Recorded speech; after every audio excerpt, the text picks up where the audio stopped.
ऋषभ अपने हट्टे कट्टे बॉडीगार्ड्स को साथ लाया है शिवम। अगर तुमने हमारी बात नहीं मानी तो तुम्हें पछताना पड़ेगा।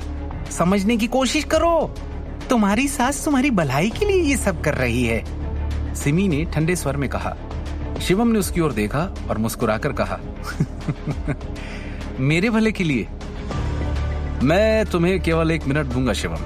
अगर अंकल आंटी की बात नहीं मानी तो मैं अपना एक बॉडीगार्ड बुलाता हूं जो तुम्हें जबरदस्ती घुटनों पर ले आएगा। समझ रहे हो ना? ऋषभ ने गर्व से कहा। बुला, शिवम ने ऋषभ की ओर देखकर कहा। ऋषभ चौंक गया। उसने सिमी और अखिल को देखा, फिर शिवम को। शिवम ने चिढ़ाने के भाव से एक बार फिर से कहा, बुला ना, अपने बॉडीगार्ड को बुला।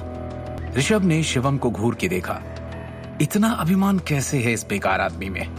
आज तो शीतल भी इसके साथ नहीं, फिर किसके दम पर ऐसी हिम्मत दिखा रहा है ये? ऋषभ ने अपना फोन निकाला। हेलो, सुनो, तुम सब कार से अपने हथियार लेकर यहां आ जाओ। ऋषभ ने उपहास किया और हंसते हुए आदेश दिया। सुना तुमने? हो गया। सीधी तरह से झुककर माफी नहीं मांगी जा रही थी ना तुमसे। अब ऋषभ के बॉडीगार्ड्स आएंगे और तुम्हारे हाथ पैर तोड़ेंगे, यही चाहते थे ना तुम? सिमी ने शिवम का तिरस्कार किया। वो अपनी हंसी रोक रही थी। वो इंतजार कर रही थी कि ऋषभ किसी ऐसे को बुलाए जो शिवम को पीट पीट कर उसके घुटनों पर ले आए और वो दया की भीख मांगे। वो नारंग रेजिडेंस का अपना गुस्सा उस पर निकालना चाहती थी।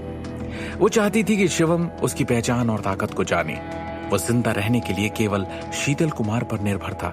सिमी चाहती थी कि वो अपने घर वापस लौटने के लिए उससे दया की भीख मांगे और वो उसे लात मार के फिर से निकाल दे। उसने अभी शिवम का साथ देने का नाटक सिर्फ ऋषभ के सामने अच्छा बनने के लिए किया था। आखिरकार अगर उसने शिवम को हार मानने के लिए कहा तो वो निश्चित रूप से ऋषभ कुमार पर एक अच्छा प्रभाव छोड़ेगी। अरे! ऋषभ फोन पर चिल्ला रहा था। उसके हाव भाव से कुछ ठीक नहीं लग रहा था। ये क्या हो रहा है? बॉडीगार्ड के चीफ ने उसके मुंह पर फोन काट दिया। क्या अभी 1 दर्जन अंगरक्षक इमारत के दूसरी तरफ इंतजार नहीं कर रहे थे? कहीं ऐसा तो नहीं कि कोई अनहोनी हो गई हो? ऋषभ ने शिवम को आधी मुस्कान के साथ देखा, फिर उसकी अभिव्यक्ति बदसूरत हो गई। वो अकेले शिवम को हरा नहीं सकता था। अंगरक्षकों के बिना वो उसे कैसे हराता, जब तक कि वो घुटने टेक कर दया की भीख नहीं मांगता? क्या हुआ? तेरे बॉडी को गार्ड करने वाले कहां रह गए? उनके बिना तू क्या करेगा? शिवम ने उसे चिढ़ाया।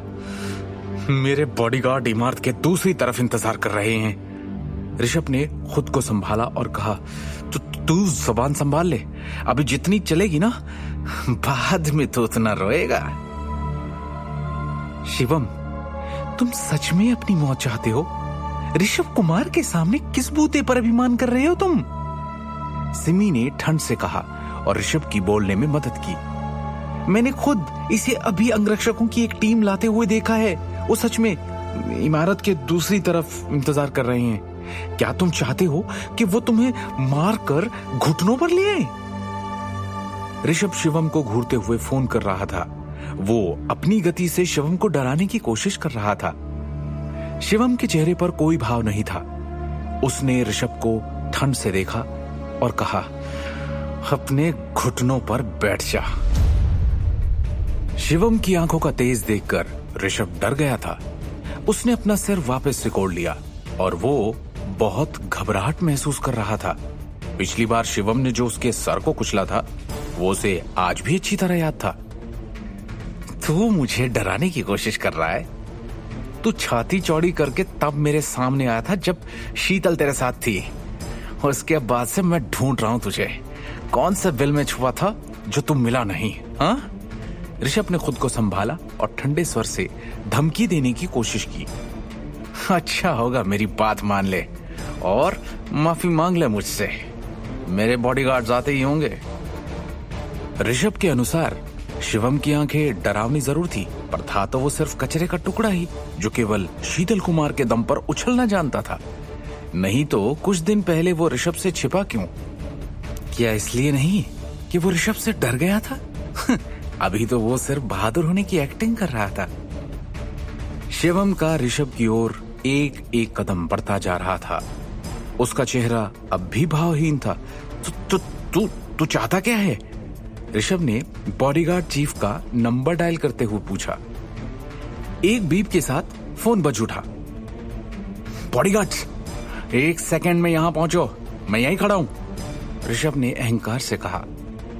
उसके बॉडीगार्ड्स कुछ ही पलों में पहुंचते ही होंगे। इतनी देर में शिवम ने अगर उस पर हमला कर भी दिया तो आगे उसे वो संभाल लेंगे। लेकिन ये क्या? तब तक एक थप्पड़ की गूंज हवा में उठी। शिवम ने बिना किसी हिचकिचाहट के ऋषभ के गाल पर एक जोरदार थप्पड़ मारा और ऋषभ हवा में 360 डिग्री में घूमकर जमीन पर आ गिरा। सभी भौचक्के रह गए।